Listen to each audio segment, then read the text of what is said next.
যখনই প্রশ্ন দেই তখনই কেটে দেয়। গত বিধানসভায় আমি 30টা প্রশ্ন দিয়েছি। আমি বন্ধুদের বলবো, কার মাথায় আঘাত করছে? আপনাদের কি স্মরণ নেই? অটল। দ্বিতীয় বলছি যে নির্বাচন কমিশনের কথা বললাম, তাতে 58% বলছেন এই নির্বাচন কমিশনের উপর আমাদের বিশ্বাস নাই, এটা নিরপেক্ষ নির্বাচন করতে পারে না। আমার কথা না, আমরা বললে বলবেন আপনারা কমিউনিস্টরা বলছেন। আমি যার জন্য অনুরোধ করছি, এই পত্রিকাটা যদি কারোর ঘরে থাকে পড়বেন, যদি না থাকে ইংরেজি বুঝতে যাদের অসুবিধা হয় না তারা কারোর কাছ থেকে নিয়ে পড়ে নেবেন দয়া করে, আজকে রাত্রে অথবা কালকে সকালে। দেখবেন আমি তৈরি করে কোনো কথা বলছি কিনা। আমরা তো এইভাবে বলতে অভ্যস্ত না। আপনার এই যে ভোটের মেশিন, এই সম্পর্কে প্রশ্ন, তাতে জবাব দিয়েছেন 48% মানুষ এটা কারচুপি করার সুযোগ আছে, কারচুপি হচ্ছে, কাজে এর উপর আমাদের বিশ্বাস নাই। আমি 3টা গুরুত্বপূর্ণ বিষয় বললাম, ফোন যাওয়ার কারণে 7 এবং 10 পৃষ্ঠায়ও আরো কিছু তথ্যাদি আছে, কিন্তু আমি পড়ে আসতে পারি। যতটা আমি পড়তে পারলাম তার থেকে 3টা গুরুত্বপূর্ণ তথ্য আমি আপনাদের সামনে উপস্থিত করলাম। এই হচ্ছে দেশের মানুষের মানসিকতা। This is India. Narendra Modi, আপনার এখন হঠাৎ করে মনে হচ্ছে রাষ্ট্র এটাই প্রথম, এটা সর্বনাশ করছেন, ধ্বংস করছেন।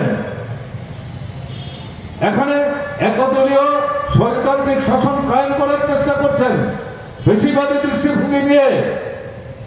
তার জন্য স্লোগান দিচ্ছেন লোকসভা, বিধানসভা, পঞ্চায়েত, নগর সব ভোট একসাথে হবে। এক দেশ, এক ভোট, এক ভাষা, এক কৃষ্টি, এক সংস্কৃতি, এক খাদ্যের অভ্যাস। কি কথা! ভারতবর্ষের বৈচিত্র্যের মধ্যে যে একতা, এটাই হচ্ছে আমাদের সাংস্কৃতিক ঐতিহ্য। 67 সাল পর্যন্ত একসাথে লোকসভা, বিধানসভার ভোট হতো। রাজনৈতিক পরিস্থিতির পরিমণ্ডলের পরিবর্তন হয়।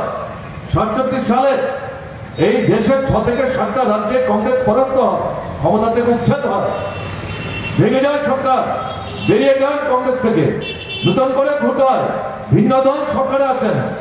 এই শুরু হলো এক এক সময় এক এক রাজ্যের বিধানসভা নির্বাচন, তারপরে লোকসভাতে হতে শুরু করলো।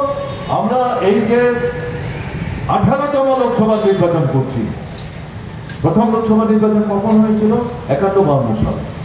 51 সালে শুরু হয়েছিল, 4 মাস সময় নিয়ে 52 সালে গিয়ে ভোট শেষ হয়েছে।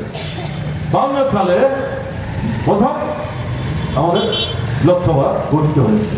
5 বছর পর পর তা যদি হতো তাহলে এটা তো 18তম লোকসভা নির্বাচন হওয়ার কথা না, 15 কিংবা 16তম। তাহলে কেন হচ্ছে?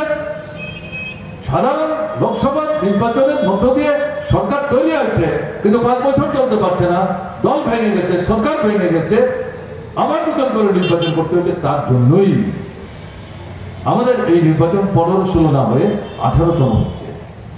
আপনি কি করে বলছেন একসাথে হবে? সংবিধান পাল্টাতে হবে, আইন পাল্টাতে হবে, নীতি পাল্টাতে হবে, এবং গোটা জিনিসটাই হচ্ছে যুক্তরাষ্ট্রের যে ব্যবস্থা তার বেদমূলে আক্রমণ। যুক্তরাষ্ট্রের ব্যবস্থা বেদমূলে আক্রমণ মানে গণতন্ত্রের বিরুদ্ধে আক্রমণ, সংসদীয় ব্যবস্থার বিরুদ্ধে আক্রমণ, আমাদের সংবিধানের বিরুদ্ধে আক্রমণ। কি ব্যাপার আপনারা দেখছেন? নির্বাচনের মধ্যে দিয়ে কি তৈরি হয়? পার্লামেন্ট তৈরি, প্রতিসভা তৈরি, সংখ্যাগরিষ্ঠ যারা তারা সরকার তৈরি করে, সংখ্যালঘিষ্ঠ যারা তারা বিরোধী দল। সবাই কথা বলবে, সরকার বলবে, বিরোধী দল কথা বলবে, আইন ইত্যাদি তৈরি করে দেয় সরকার, তারা খসড়া তৈরি করে উপস্থিত করবে, বিরোধীরা ভোট দেবে। এই যে পদ্ধতি এতদিন চলে আসছিল নরেন্দ্র মোদীর নেতৃত্বে, 10 বছর যখন পূর্ণ করতে যাচ্ছে, কি দেখা যাচ্ছে?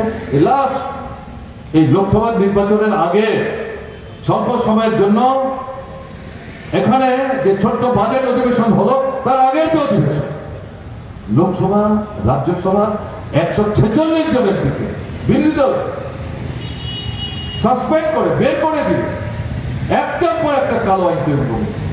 কোন আইন? ব্রিটিশের আমলে তৈরি হয়েছে, স্বাধীনতা সংগ্রামকে পর্যন্ত